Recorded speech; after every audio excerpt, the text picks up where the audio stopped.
Yo, what's good? This is KC4L King Self for Life Wrestling Takes, and you're now watching KC4L Wrestling Take Show.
What's good, everybody? It's your boy KC4L King Self for Life Wrestling Takes, here to give you my honest take about tonight's edition of Dynamite, live from St. Louis. St. Louis crowd. This was the same crowd that was on Monday Night Raw the previous week.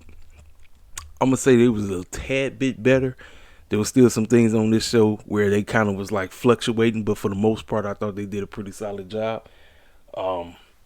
How did I feel about the show? I'm going to say the show started off slow because I think Tony Khan did some things backwards. I would have not opened up the show with Jack Perry and Matt Hardy. I mean, look, no disrespect to the Hall of Famer, but ain't nobody trying to see Matt Hardy opening up no show in 2023. Let's call it for what it is.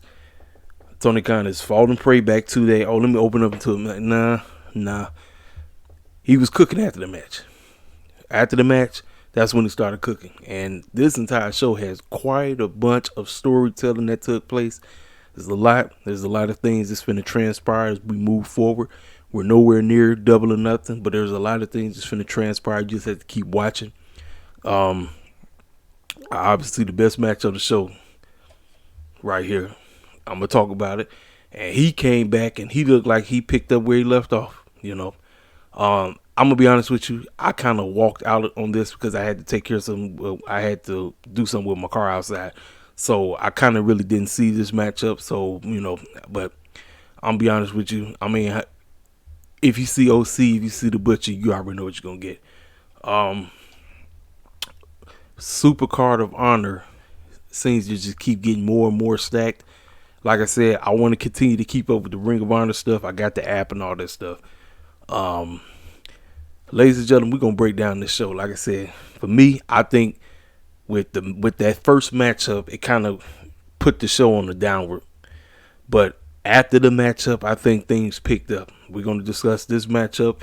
We're gonna go through the entire show, everything that transpired, everything that happened. We're gonna break down what was good, what wasn't, and we're gonna go on from there. Hey, listen.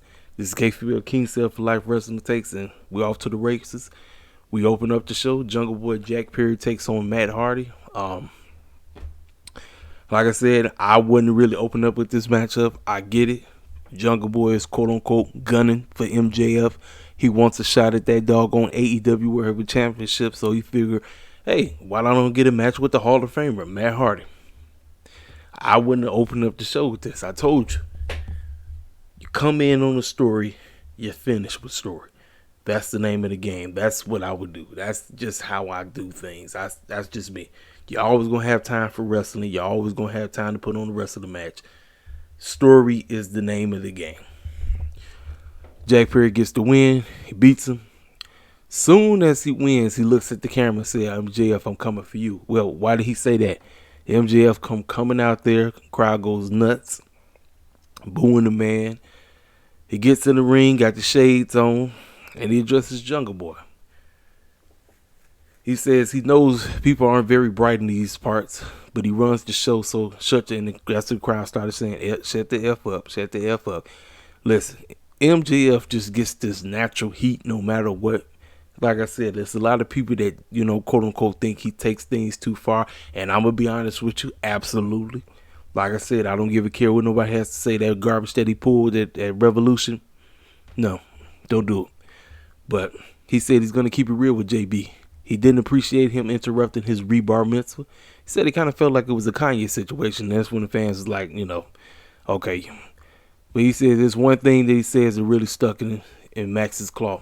He said at Double or Nothing 4 years ago, he said you had the audacity to act like you was going to come in there and have a good match with me, but that's what they did. They decided to go in there and they had a pretty solid matchup. So he said, I had some words of encouragement for you, because here's the deal. MJF may be a quote-unquote heel, but what he decides to do, he likes to give his opponents props, but he'll take a shot at them but give them props at the same time. So I can respect that about him, And as he started talking, that's when Jungle Boy jumped in there and said what he had to say about, you did tell me some things. You told me some things about us possibly potentially being friends and all of that, but at the end of the day, man, you just nothing more than a piece of crap. But he cussed and everything, and all I care about is just taking that championship away from me.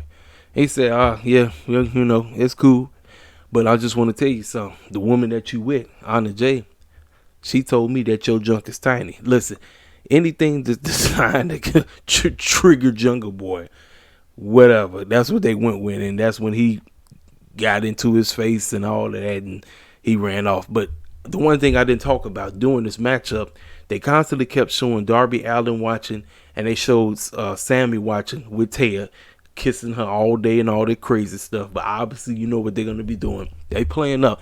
Tony Khan, again, has 2 months to build up to the Fatal 4-Way. He can't give it away right away because you had to continue to tell a story. That's the whole point. So I like the fact that we got them watching. They said, okay, if we potentially do have this Fatal 4-Way, we need to know the strengths and weaknesses of every person that we're going to be facing. So I like that little asset that they did. That's the one thing the one positive I'll take away from Matt Hardy versus JB. They had them sitting up there watching the matchup so they can all right, let's take notes on what he does, what he doesn't do, But I thought this promo segment was great. Like I said, Tony Khan, the Kenny Omega saga right now is where you're going with the BCC and who done it, who beat the brakes off the Bucks. I would open up the show with that. That's what I would have done. Then I would have went right into this matchup. You want to grab them with the story. That is, like I said, that's my whole thing about coming in, grabbing them with a story, and then potentially jumping into a matchup. That's just the only things I would have done different. But like I said, this promo segment between him and MJF, I thought it was pretty good. Like I said, he said, it's funny how it took you 4 years to learn how to talk. So they throwing little pot shots. They throwing real life pot shots at one another, making the realization of the matchup. Like you getting that real heat. Cats are saying real things. They keeping it real. That's what you want. Ain't that what we all asked for? We asked to throw real stuff in the doggone quote unquote scripted show. That's that. So we're gonna move on. We got Alex Marvez in the training room with Don and Kenny. Kenny got his ribs taped up, and he was talking about how now to me this was kind of stupid. Kenny he was acting as if he didn't watch the tape because he was like, I'm going to go and quote unquote apologize, or I'm gonna quote unquote ask Kenny. I'm gonna go and ask Hangman to apologize for him trying to whack me and stuff. And I'm like, bruh, you saw the tape. You seen the tape. You know he faked as if that man hit him. So the guy that you're with, you can't trust him. You cannot trust Don Callis. And word on the street is when I talk about it, Don may have possibly got injured himself. I that's what they saying. I hope it's not too serious. But so as they talking, he's telling him to get ready for Jeff Cobb because he's about to defend his IWPG United States Championship. So as he goes out, he goes to talk to Hangman. He goes to talk to Hangman, and Hangman look at him like, man, what the heck you want, man? What you want? Next thing you know, BCC come out the woodwork, and they beat the brakes off of that man. They tore him up. Busted him wide open. I'm saying, well, ladies and gentlemen, Hangman even said, everybody already know who beat the brakes off the Bucks. It's the BCC. No, listen, they may be, but ladies and gentlemen, with all the drama that's going on, with all the Cartoon Network, Cartoon Theater, high school drama that's going on backstage, you don't understand who may possibly be in cahoots with the BCC. Ladies and gentlemen, we got to keep watching. Double or Nothing is around the corner. Keep watching. So then we got a commercial vignette with 2.0, the Acclaim, and Daddy A having a grand time, acting a complete fool. And basically, they just trying to court them. They want them to quote unquote join the JAS. So they call themselves having a doggone dinner. And they said, well, since we went to the games, we went to the roller coasters, we got on the Ferris wheel, we acted fool with you. Hey, why don't y'all come and join the JAS? And Anthony said, well, you know what? We're not going to make a decision this week, but we'll make a decision next week. They trying to court them. All they is, listen, this is just a ploy. Like I said, it looked real silly with them acting a fool, acting like they all cool with one another.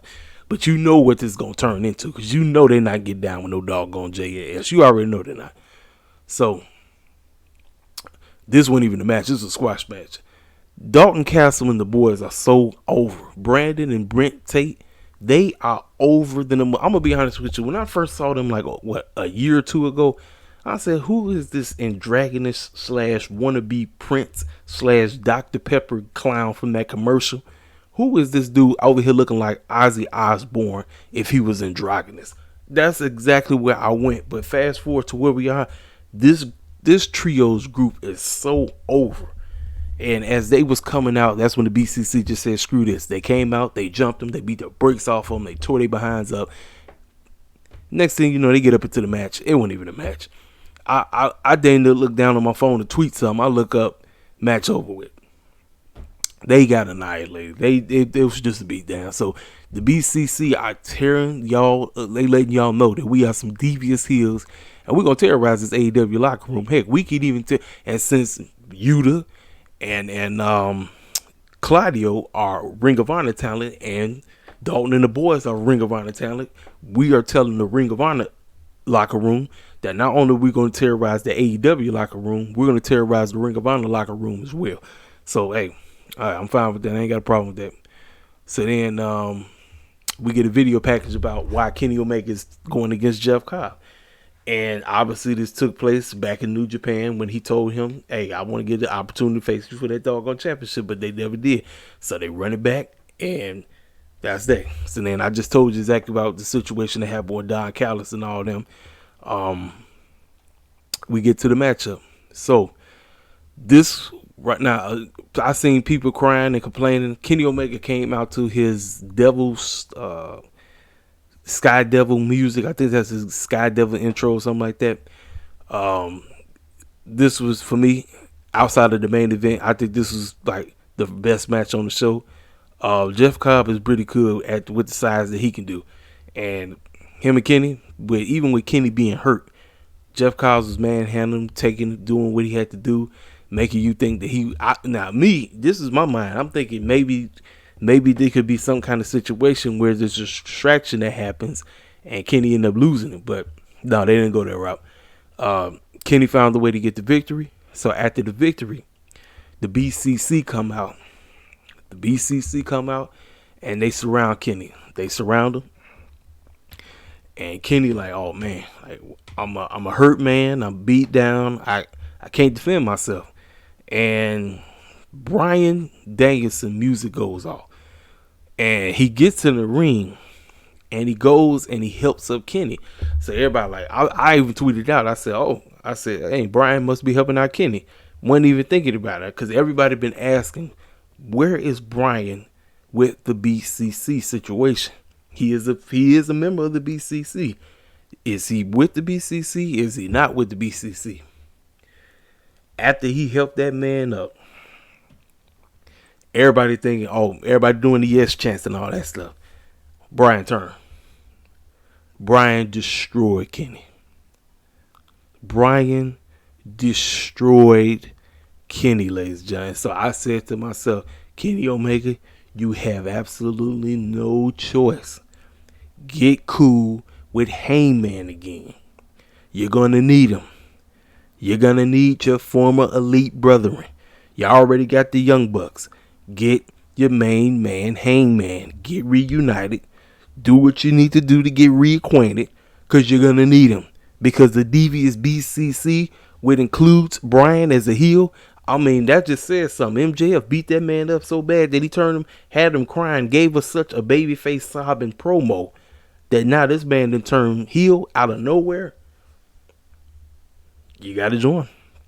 You had to join. I said, man, this is great. It's great television, ladies and gentlemen.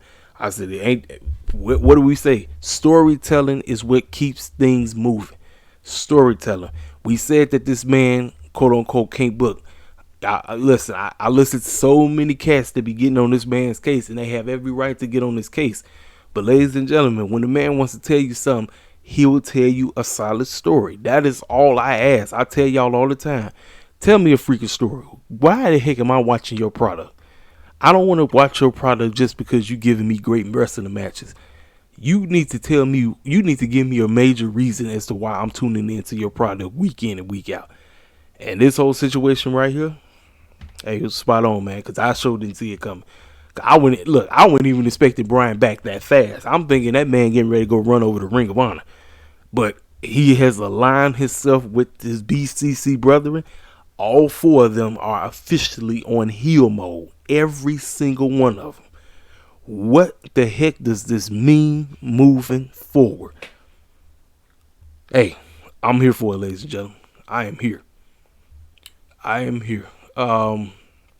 So soon as this situation happened, we got a video package of the A-Boys talking about what they plan on doing to FTR. They basically congratulated them. They said that they are absolutely wrestling legends in the game and they respect everything that they've done. Unfortunately, they had to send them home packing because they are not losing these tag team titles next week. They don't give a care what nobody has to say. FTR is a great group, but their AEW careers are coming to a close. It's over.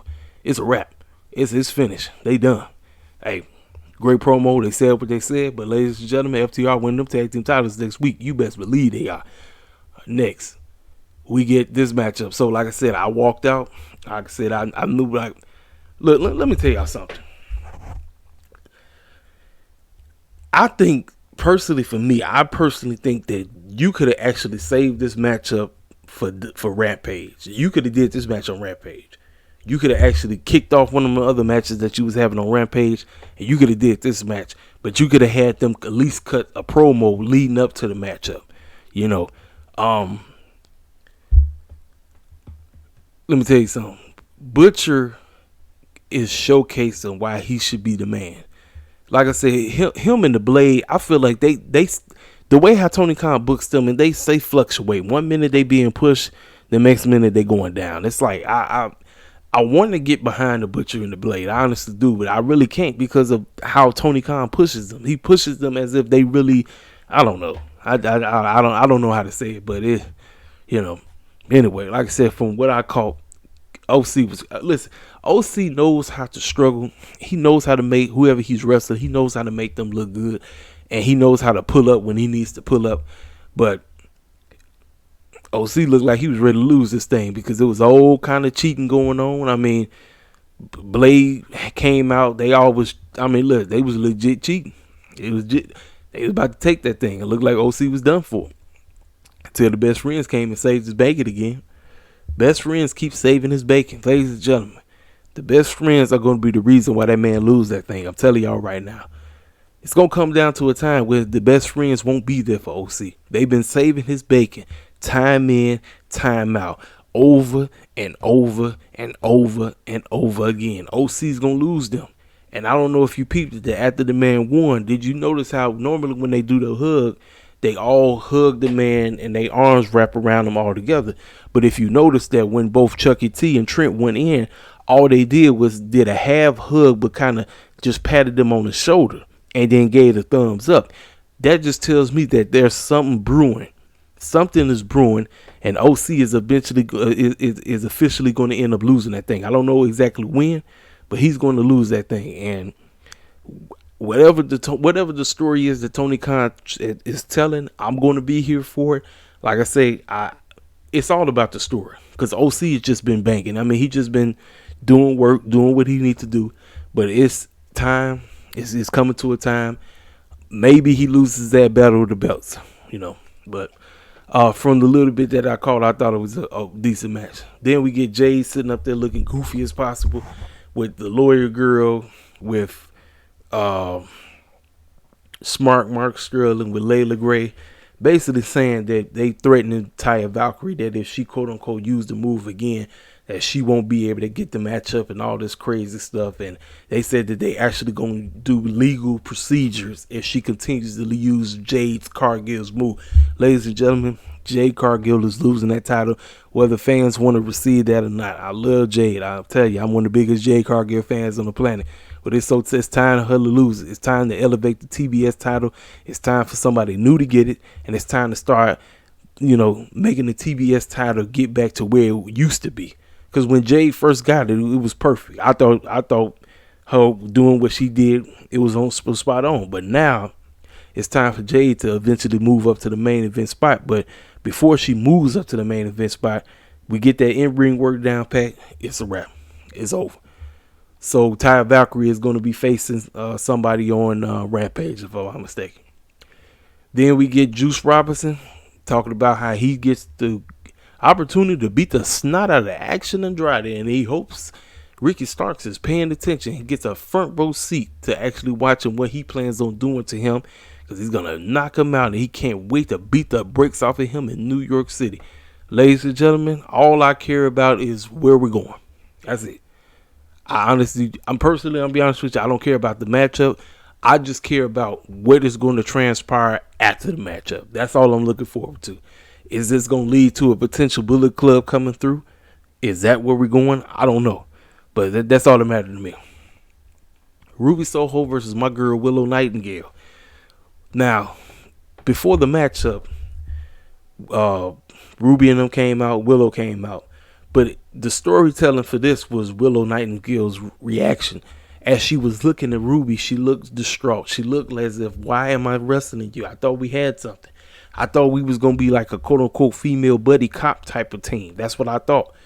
And she just looked like she looked like her world was shattered. Everything, because she looked up to Ruby. She looked up to Ruby, and Ruby decided to do this. She decided to go and get down with Tony and Saraya, thinking that the so-called outcasts are finna go somewhere. No.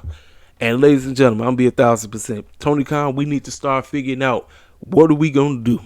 We need to start getting layers to this thing, because I feel like we was heading somewhere with the women. Yes, I'm hanging in there. I'm not like all these other wrestling fans who just baby to throw the baby out with the bathwater, just complaining left and right. Oh, this is nothing. This is terrible. I'm like, look, it's time to start adding layers.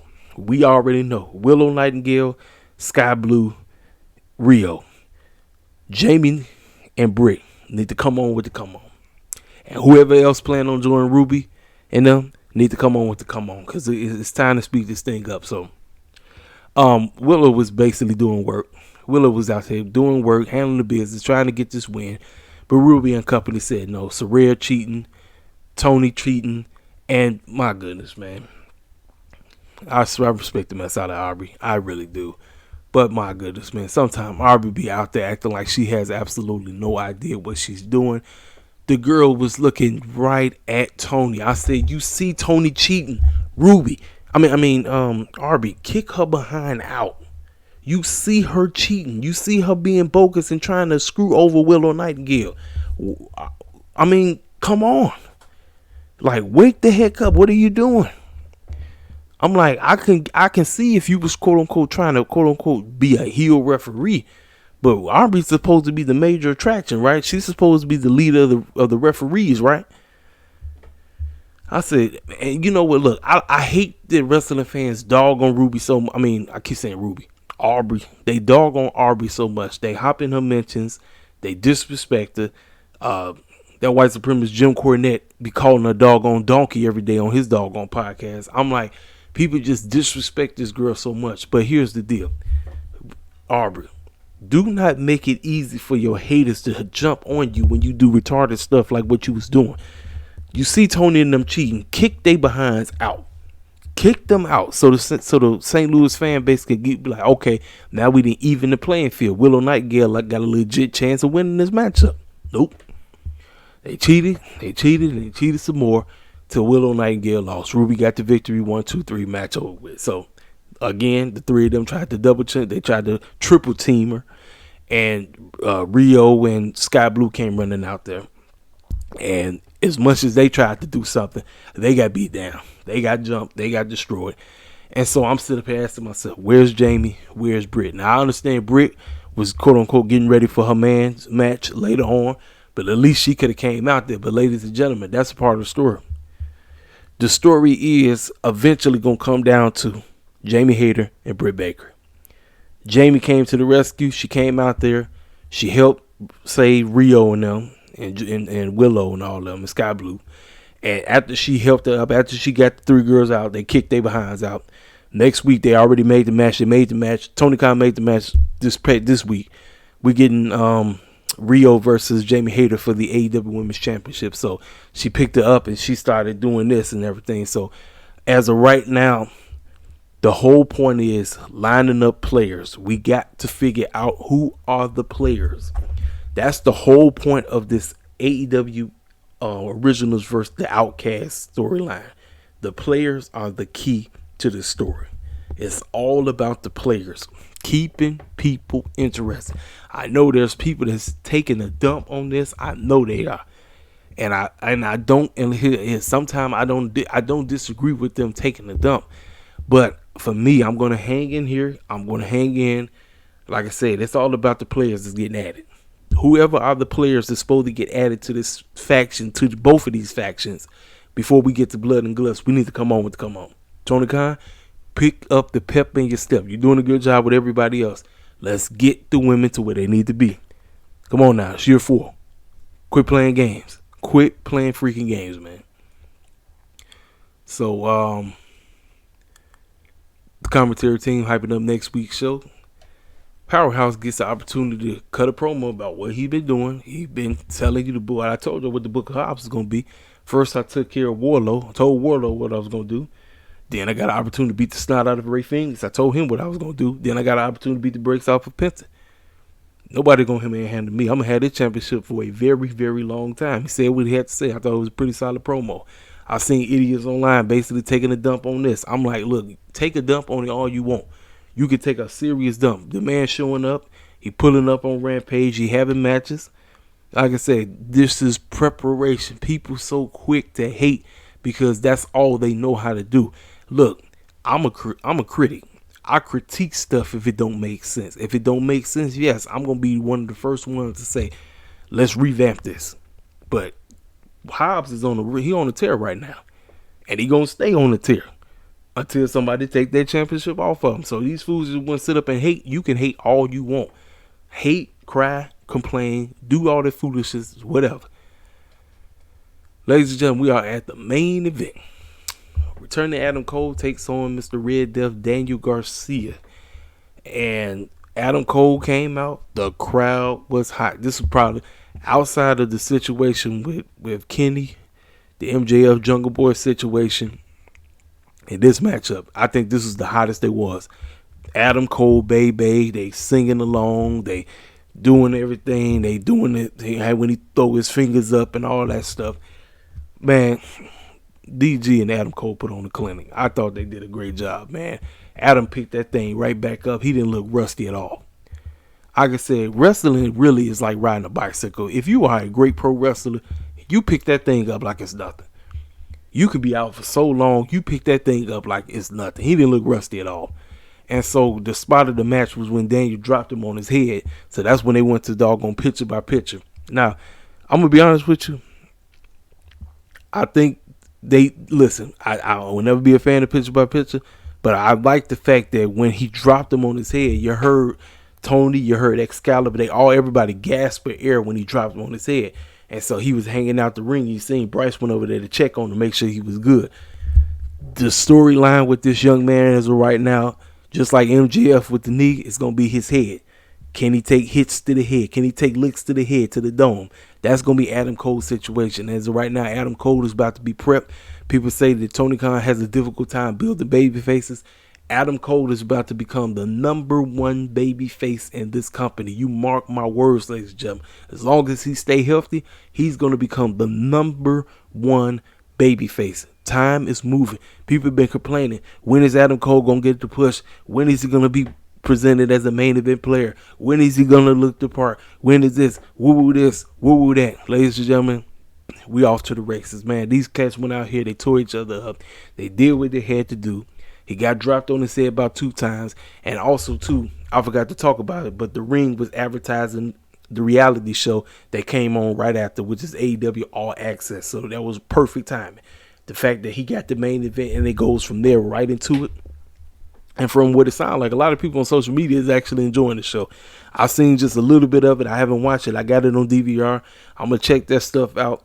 I'm probably checking it out a little bit later on tonight after I get through from doing this review. But matchup was good. DG did what he had to do. Came in there, put the man over. Adam Cole gets the victory. He wins. First victory back. I said, man, I'm on this bandwagon. You talking to a dude that was not on the Adam Cole bandwagon, even though I respected him as a wrestler. Never said anything about him not being a good wrestler. I just wasn't on the bandwagon because, why? He was on the evil side. I'm telling you. Now, the man is on the good side. I'm getting behind him. I'm rooting hard for Adam Cole. Tony Khan, this is your bread and butter right here. Cats been complaining. They've been saying, build up a baby face. Build up a baby face. Adam Cole is the guy. Adam Cole is your one. If you want somebody to potentially take that title off of Mr. You know who, Adam Cole is your guy. If he doesn't, build him up to make it seem like he has a legitimate chance to do so when the time calls for it. You know? So, after the matchup, Britt comes out. Everybody was wondering, where the heck is Britt? Where the heck is Britt Baker? And quote unquote, let me talk about her for a second. So apparently she quote unquote ruffled feathers again, talking about I said what I said about the. I'm like, girl, listen. See, here's the deal. See, everybody was complaining about CM Punk and Moxley and all of them, and then you got her over here. I said, look, whatever it is, just keep it on TV. Just keep it on TV. We're not trying to know nothing about all that garbage. I understand that's what the whole television show is supposed to be. And I believe she said that because the TV show is airing or aired tonight, you know. But I'm like, it is what it is. So she comes out, she kisses him, the doggone ribbons come out, celebrating, everything's going good. So it was like the match ended like 3 minutes early, so we still had 3 minutes left. So everybody wondering who gonna be the next feud, and as if we didn't know who it was gonna be. Jericho music hit and the fans started automatically singing his theme song. He come out there to get his pupil, Mr. DG. He gets that man and he barely looks at Adam Cole. Adam Cole looks at him. He looks at him. He grabs DG. They walk. He stops. Keeps going. He walks again. Look back.